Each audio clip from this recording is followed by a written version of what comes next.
Bode. Thank you, Lisa. I am a technical director at the Center for Partnerships and Innovation at NARUC. Thank you for joining this. This is the fifth session in this six-part series on integrated distribution system planning. As with all of these, we're very grateful to Alicia Schwartz of LBNL and Juliet Homer of PNNL for creating this series and for doing a lot of the work to pull it together, and for Kristen Johnson for helping them to do that, and and thanks to DOE for funding this this webinar series. I also thank Robert Bennett of my staff for handling a lot of the things on our side. I did want to give a quick pitch for an upcoming training course that's part of NARUC's regulatory training initiative on a topic that I think is going to be covered at least briefly today, and that is the topic of benefit cost analysis for distributed energy resources. This is we did this course last year. We're doing it again this year, taught by Carl Robigo and Tim Wolf. An excellent course. We are having some difficulty with our registration system right now. So we hope to be able to offer this beginning May 30th, but I can't give you a registration link right now. But I encourage you, if you're interested in that, to visit the NARUC webpage and look for the Regulatory Training Initiative button and go there and look for information about that course if you're interested. We have one more session to go in this series coming up in 3 weeks on June 12th, developing requirements for utility distribution plans.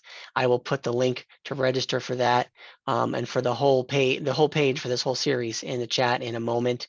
I'm also going to put in the chat in a moment the link to the publications, the link to our publications database, which has the presentations for today all in one file, so you can have those for reference. And as you heard, we are recording this session. Only the subject matter expert presentation by Josh Bode, who Juliet will introduce in a moment, will be posted publicly. If you would like access to, if you as a member of NARUC would like access to the discussion with our NARUC members, please send me an email and we will make that available to you. But that is not being made available publicly, so that this is an open forum for discussion among commission staff and our members, so that you really can dig into issues that you may not want to just air out in front of everybody else. So without any further commentary or delay, I will hand it over to Juliet Homer, who's going to moderate today, and we'll introduce the speakers. Thank you, Jeff. Hi, everyone. Welcome. I'm Juliet Homer from Pacific Northwest National Laboratory. And as Jeff said, we've got a great session for you today. Today's topic is non-wires alternatives, programs, pricing, and procurements. Today we have 3 presentations, and the webinar is 90 minutes. We'll have a lot of time for Q&A, so we invite you to ask your questions, put your questions in the chat. First, we'll be hearing from Josh Bode from Demand Side Analytics, and he will provide his perspective on best practices for evaluating energy efficiency, demand response, distributed generation, and storage to defer the need for some traditional investments in locations where distribution capacity is insufficient to meet expected future requirements. Then we'll hear from, then we'll have some Q&A, some time for back and forth, some questions and answers with Josh. From there, we'll move to our Public Utility Commission presentations. We'll hear first from Commissioner Megan Gilman from the Colorado PUC, and she'll present on the Colorado PUC's requirements and oversight for utility analysis of non-wires alternatives.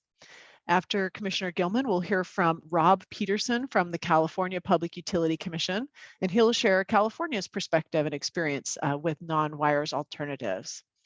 And I'll moderate a Q&A and discussion, as I said, after Josh's initial presentation, and then again after the presentations from Commissioner Gilman and Rob Peterson. So to ask questions, please use the Zoom menu to raise your hand, and then I'll call on you, and you can unmute and use your camera, or at any time, you can also type your questions into the chat, and I will ask them. So, all right, so I think that is the big thing. We've got the links to the presentations are in the chat, so you can go ahead and follow along with that.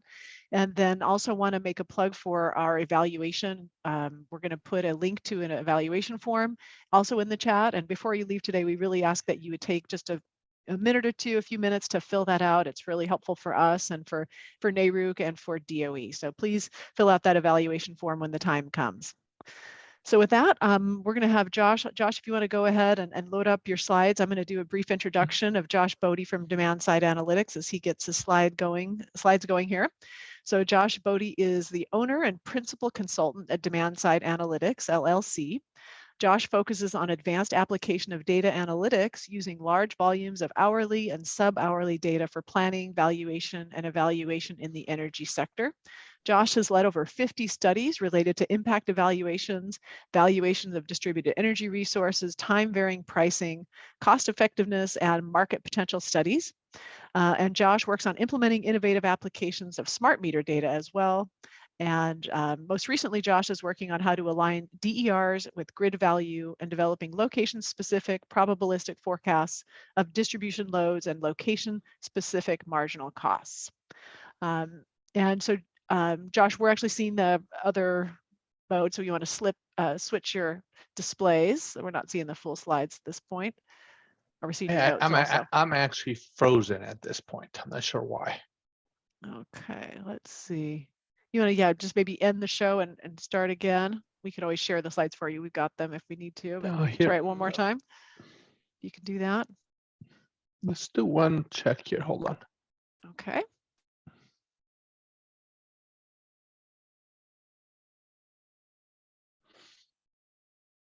Does that work? Yes, looks beautiful. There you go. Okay, and it's working. Oh, perfect. Great. This is great. All right. Well, thank you for the introduction. Very much appreciate it. This is an old topic for me because I actually started working in the first set of NWAs for system Wi-Fi utility back in 2010.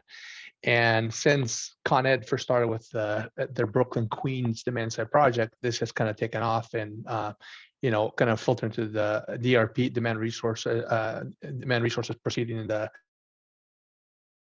to a number of other locations to become more of a standard practice. What I'm going to focus on today is actually very practical advice and lessons that we learned by working across multiple NWAs. And really focus less on identifying what those locations are. That's a whole separate topic. How do you identify the high value locations where DERs make sense? And how do you value DERs are two different topics, but really just focus on terms of like when you're looking at procurement and looking at comparing these resources, what are key lessons that we can learn? And try to make it very digestible and compact, given the broad audience and the number of folks that are engaged here, so we have ample time for discussion.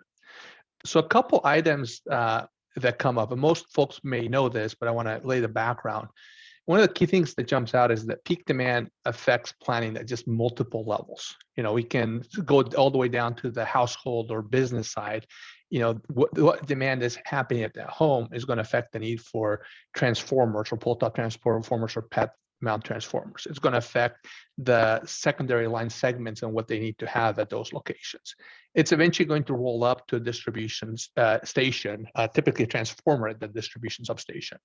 And the peak demand at that local level will impact whether you need to increase the infrastructure at that location overall. And eventually rolls up to, what are basically your primary feeders and your sub-transmission category, transmission overall, all the way up to generation. And that's one of the most unique aspects when you start looking at DERs is that they can affect all aspects of the grid infrastructure upstream of that particular customer, including all those investments that you have at various levels. And those are effectively roadways, if you want to think about that way. And they typically require a good amount of capital investments, whereas the fuel is a completely different category. It's what allows you to travel over those roadways. But really, when we talk about NWAs, we're talking about peak demand planning, but at different levels of local granularity. The other key thing that jumps out when we start thinking about the ERs is the fact that it includes a very wide range of technologies with very diverse operating characteristics. This is one perspective that we looked at in the past to kind of think about how to classify different types of DERs, but it basically boils down to, do you have a load profile tied to you? things like solar are going to have a load profile tied to them. If you're looking at some type of load control, there's underlying load. It may or may not be weather sensitive for it. There's seasonality that can kick in when you look at loads as a whole. Then we can shift over to questions to whether the resource is flexible. Can it be dispatched? Some DERs are dispatchable. Some are essentially permanent load shifts or permanent reductions. How quickly can it be dispatched? At what availability overall? And then we start shifting over into operating constraints. So for example, if I have battery storage, you may have hours where you do not want people charging because those are key hours that you want to basically block off. And you may need to make sure that you have enough time to charge as well. So you may have constraints that go in there. Or if you're shifting over into a world where you have a dispatchable industrial customer, you may have a max number of hours that you can dispatch or timing of that. So the variety of resources here becomes a challenge and an opportunity in the sense that you can put together a portfolio of these resources that can help meet a need. But really, it's the portfolio that needs to function together and deliver that need. Different components can contribute different pieces overall. Whereas a single DER may not be enough, the combination can help out. So there's 8 lessons I want to kind of filter all the way throughout here. I'm going to put them up front, and I'm going to cover each of them in some detail. And those 8 lessons are pretty simple and digestible. One is provide enough lead time overall, clearly defined and the need by hour and year. And we'll talk a bit more about that. Requiring people to actually stack hourly resources and really show they fulfilled the need for each hour and year. That becomes a very critical lesson in terms of how you can integrate DERs and make it easier to integrate into the planning and making sure that they're going to cover the need require. Load shapes become integral because a lot of DERs have load shapes. And that's one of the other key challenges is it's the necessity to start looking at a standard and use load shapes and transparent calculations as to what's happening. And really, how do you want to pay attention to some of the resource when you start comparing it to other resources, and really understand what's the cost that you're paying when it comes to the deferral versus all the other benefits that may happen for different types of DER. Lesson number 6 is quite interesting. It's view lump loads as an opportunity. And we'll talk about what lump loads are, why they're an opportunity, how they can look, what are the key aspects where you can pay attention to when you look at lump loads. Lump loads tend to drive a good number of distribution level investments. And they're basically big loads like an Amazon warehouse that may show up in a particular location. Lesson 7 is ensure you can measure the impacts. There's a lot more detail behind that. And the last one is using those standardized inputs in contracts. Standardization is very critical. It makes it easier for everybody. If you don't standardize things and leave things undefined or ambiguous, it makes it much harder to kind of implement these types of non-wire alternatives. So let's talk about the lead time. If you work with distribution planners overall, you'll know they're constantly updating a priority list as to what they think they need to do because they're planning to build. And usually they start looking at building something 2 years before they think they need it. It's a short build span. So oftentimes you don't necessarily have those longer run forecasts for 3 to 6 years out or 3 to 5 years out or 10 years out. Sometimes you end up having, when you talk to the distribution planner, here's what's really in our near-term horizon versus the long-run horizon. And it's a key distinction between the distribution planning and the transmission planning. Transmission planning always has a longer horizon than distribution overall. But it creates some challenges, right? Because one, in order to build some of these resources, you need to provide enough lead time, specifically if you're going to have contractual obligations. And there's a different set of resources where you don't necessarily need to build, but there's a risk in those locations, right? So if you kind of let the loads continue in the same course they're projected to go on for the next 5 to 10 years, you're likely going to need to build. But they're not going to be in the capital plan quite often for distribution planners. So I like to categorize things into 3 different categories. One of them where you want to incentivize permanent reductions and shifting, where the focus is on bending the growth trajectory not necessarily that you have an immediate need, but you really want to start bending that and really have that focus on things that have a longer useful life and that have the ability to either shift or permanently provide reductions in the particular area. The other category I like to focus on is where can you actually start developing contractual obligations. This is the category where a lot of NWA seem to fit, but I think there's a spectrum here. And the contractual obligations are oftentimes, a situation where you say, I want you as an implementer to deliver X amount of megawatts under this particular set of hours, under this particular set of conditions, because you're using them to defer or delay an investment on the grid, that's driven by growth. It's very similar to saying, look, I'm going to keep my used car that's 3 years old or 4 years old. I don't want to buy a new one. I want to stretch it out for 5 to 7 years overall. And because of that, now I can accrue some savings overall because it's still a useful vehicle if I don't have to upgrade it at this stage. But there you focus on specifying the need and getting the bids and have enough time to actually go through the bidding process and to get all the contracts aligned and have enough time to build the resource.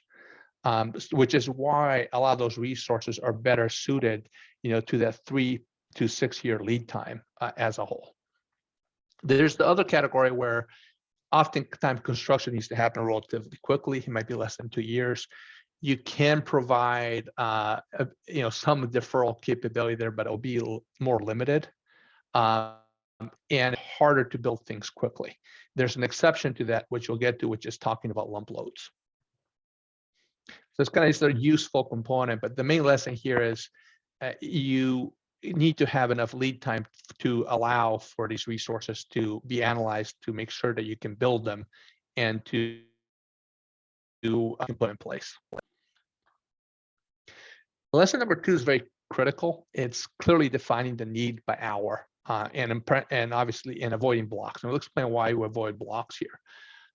This is an example that we pulled from a tool we developed for one of our clients in Long Island, where to actually implement this for pretty much every single one of their distribution and transmission level projects that meet certain criteria.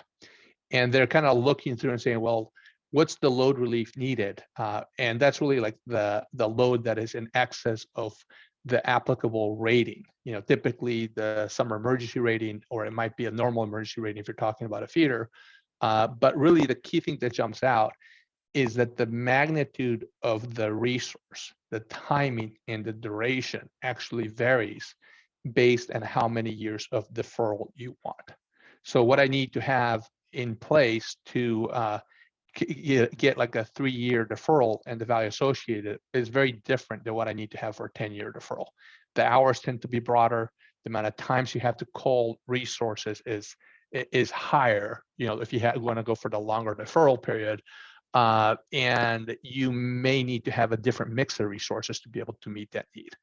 But allowing for that perspective, saying here's exactly what we need for these different hours, for these different timeframes, gives you the specificity that you need to be able to actually put together a portfolio that can clearly define the needs, and allows the bidders to craft portfolios that actually do meet the needs. Now, one thing that we do see on occasion is people saying, I want a block, call it a 12-6 block, very generic, and define a single year for a 5-year deferral. While that's useful, it can create challenges, because when you look at the underlying load, you may need all the resources to concentrate in hour 15 or 17, depending on what the location is, because this will vary by location. But that actual peak need is concentrated, whereas the amount of resources that you need in the hours leading up to it may be a bit smaller. But providing the specificity allows that ability to stack things up properly and to understand what it is that you need to deliver for each year and to have that glide path. That's lesson number 2. Lesson number 3 is tied to the prior lesson, which is having the bidders stack hourly resources and show they fulfilled the need in full. And this really requires standard templates that allow the people to say, here's the resource type that we're going to put in here. Here's the customer class. Here's really what we expect to get on a per customer basis or per kW installed basis as a whole. And really show here's the hourly change they're going to be effectuating on demand and what that rollout strategy is, right? If they have like a different number of customers by years, give us that specificity overall. And when you ask for the information in a very clear format, you can essentially roll up those numbers and compare it against the need. So this is in the background showing the need. It's kind of hard to see, but it's in gray, saying here is the need required for that year for a specific project. Here's a stack of resources, and here's how it fulfills that need. And that's really the basic question. Am I fulfilling the actual need? Am I delivering the right amount of megawatts at the right hour at that location that is necessary to effectuate the deferral? So very critical in terms of this, and there's various ways to tackle this, but probably one of the simplest ones is to put it in the data format as to how they're going to input that information so you can actually make that comparison directly without having to translate or run some type of optimization model. You can actually just directly compare, here's what you told me you would do because you told me the shape, the timing, the scale of it, and how it all stacked up. And you can provide the bidders feedback as to how their resource stack looks like compared to the need. And it really ensures clarity in terms of the definition of megawatts. Because if you don't define those megawatts specifically, it leaves it up to definition. And somebody may say, well, I'm looking at what's the maximum megawatt output, even if it's non-coincident. Or somebody may say, I'm looking at what's the minimum I can sustain for 6 hours straight. But if you don't have that clear definition of megawatts, it becomes very challenging to interpret that and put it together. And that's something we saw in one of the early NWAs. It went out before we got engaged in there, and it came back and you're like, wait a second, like, can we even compare these numbers? Do they stack up or not? And I think it's a very key element is you need to be able to stack up the resources and compare them to the need. Lesson number 4 is straightforward. It's just starting to standardize in-use load shapes. NREL put together and the Berkeley Lab put together a great set of in-use load shapes. They actually go down to the county level if you want. They go down to the state if you want as well. Provide end-use load shapes by building type and by end use as a whole. There might be a few categories where you need to kind of fine tweak stuff like storage and EVs because they're newer load shapes overall. But it's a useful source for using standard load shapes as a whole. And the reason why this matters is bidders can sometimes provide unrealistic timing and magnitude of resources.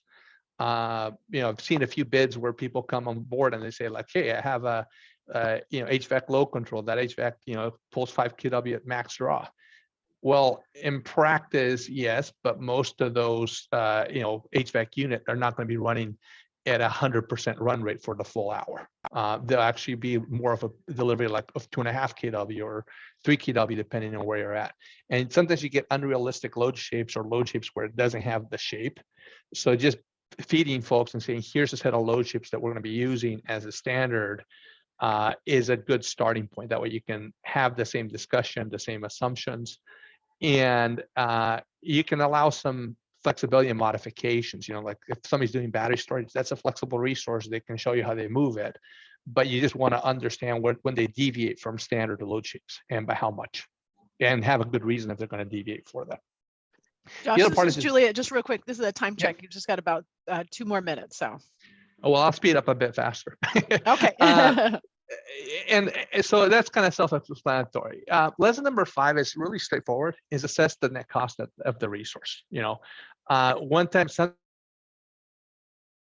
you benefits, and the standard practice for this is VRs often provide other benefits. If their benefits are going to recruit the system, count them, and look at the net cost after those benefits, excluding the T&D. So here you see a column that says, here's the total cost of acquiring these resources. Here's a total for the other benefits. And then you have, here's the remaining cost that you have left over. And that's really what you want to account for that. And the pitfalls are very simple, not including all the other benefits, excluding real benefits that are not in the contract. I'm not contracting for megawatt hours, but there might be like some energy savings. So I exclude it because it's not in the contract, or including only hours that are in the contract rather than what all the hours affected. Number 6 is a key one that I actually wanted to highlight. One is viewing lump loads as an opportunity. Lump loads are those large new load facilities. Planners pay a lot of attention to them. They're really hard to forecast where they'll pop up and how much actually load shows up, but they drive a ton of upgrades overall, and they have really short timelines. And I think the main challenge that can happen here is, sometimes you can build a process where you say, look, if you're building a lump load and it's going to trigger an investment, there's a construction happening at a particular site. And there's storage and energy efficiency at the site to be able to not trigger those additional infrastructure investments. And there probably needs to be a need to kind of allow folks to bypass the lengthy RFP process if you're going to address a lump load at the site. But it's a very key opportunity that often is what's triggering a lot of the upgrades as well. Ensure you can measure load impacts. That seems straightforward. There's a bit more complication to that as a whole. And in particular, you need to be aware of like asymmetry in payments or asymmetry in baselines. But really, you just don't want to leave any ambiguity up front in terms of how things will be measured or assessed when you get down to it. And the final lesson that I kind of want to throw in here is the use of standardized inputs and contracts.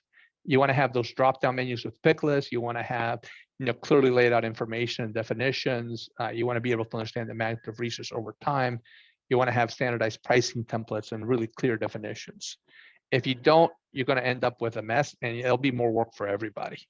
But it's very critical to kind of really start developing those standard templates and use them, because it just makes the market function a lot faster. So with that, there's the lessons. I introduced them earlier. I don't need to recap them. They're self-explanatory, but I'll pause there and let folks ask questions. Great. Thank you so much, Josh. It's fantastic. It's very clear that you understand these and you have a lot of experience with these. And so that's great. I think we probably have some, folks on the call who are, really relatively new to NWAs and those who are more experienced. And we, welcome your questions at any level that you might have for Josh here. So go ahead and just raise your hand, or if you want to just unmute and ask a question, please go ahead. Looks like we've got one here from Lisa. Why aren't NWA solicitations garnering many DERs? I think some of the challenges in terms of making the process easier, and this goes back to how do you make a market work? I mean, one of the biggest things when you want to, it's really like a market that's down at the distribution level for capacity. And you really want to, do things like pre-qualify the bidder so they don't have to re-qualify every single time they want to bid for something. The other part is they're challenging. I mean, like not everything can be solved through NWA, right? There's the right location or right place to do it. And being able to kind of describe that and so that people can go ahead and implement that is pretty critical. But the ability, the part of this is like you need to build the markets and design them well so that people can actually, submit the bids and understand how they need to go through the bidding process. It's a lot of work to put together a response to RFP, and the easier you make it, and the easier you make it to evaluate, the easier it becomes. Okay, thank you, Josh. Jeff, you want to go ahead and ask your question? Yeah, thanks, Juliet. But Josh, first, make sure you tell Jesse I said hi. Will do. But so, our audience, our regulators, and this, I think, I think I speak for many of them. They do want to understand what's going down between the utility, for example, and the resources that they're acquiring, like the entities they might be engaging with to create a non-wires alternative solution. What, of these lessons, can you help translate a couple of them maybe that you think are really key from the regulator perspective, and really more importantly, what can the regulators do to help make sure that these lessons can be realized and acted on? Well, I think part of it is kind of moving away from an ad hoc RFP process, right? That requires more time to kind of implement by really spelling out the requirements, right? If you kind of say, here's the need to define by hour and year, what the needs are, then that helps provide a lot of clarity for both the bidder, but also for folks who are understanding what's the load relief needed and what's realistic. I think that use of really standardized inputs and contracts, it becomes pretty critical. I mean, a lot of this ties back to that component because of, if you're going to be looking at this, it's not, you're going to be ideally running like many multiple bids, right, for different locations as they're identified across the given state. And making that as smooth as possible makes it easier for folks to participate in the process, but also standardizing it allows you to have more visibility into it. Good, thank you, Josh. We have time for maybe one more question for Josh here. Anyone else want to unmute and ask a question?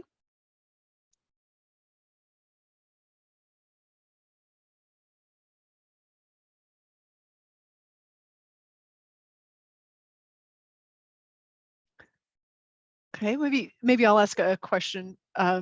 I'd like to, these are really useful lessons, key lessons. You talked about ensure that you can measure the impacts being an important piece. Can you talk a little bit about, from a regulatory perspective, what are some ways that regulators, kind of similar to Jeff's question, what are some things that regulators can do to support and utilities acquiring NWAs that you can measure the impact? Like, what are some things to consider about how to actually measure that impact? So some of it is just having like the standard output for what the result would look like, right? Because you want those at hourly level by research and say, here's what the stack looks like. A big one, and as you know, evaluation is like a big topic on its own, but you want to make sure what you're getting is net, right? When you're looking at a particular component, these is like the net change that would have had not participated there. And just the clarity of just having that plan ahead of time, and and what those outputs would look like, so that you can measure. And there's a key distinction that gets drawn, because things that are dispatchable are easier to measure. From a planning standpoint, planners will look at that and say, I prefer things that are permanent. But things that are permanent can be harder to measure. So if I'm looking at, for example, I want to look at storage or energy efficiency or just a permanent load shift, then I have what I'm basically is before and after measurement. And that can be a bit more challenging. We can probably do a whole webinar on how to measure this. But the main component there is, if you end up having measurement that is imprecise, it can both create risk for the bidders, right, or the people delivering the resource. So it's overall also risk for the planners themselves. So there needs to be a bit of transparency and just like simplicity in the outputs. There might be complexity in the way you actually produce them. Okay, excellent. Thank you so much, Josh. I really appreciate it. Maybe you can stick around if other folks have some questions, they could put them in the chat, and maybe Josh, you could address some there. But thank you very much for that presentation. Excellent.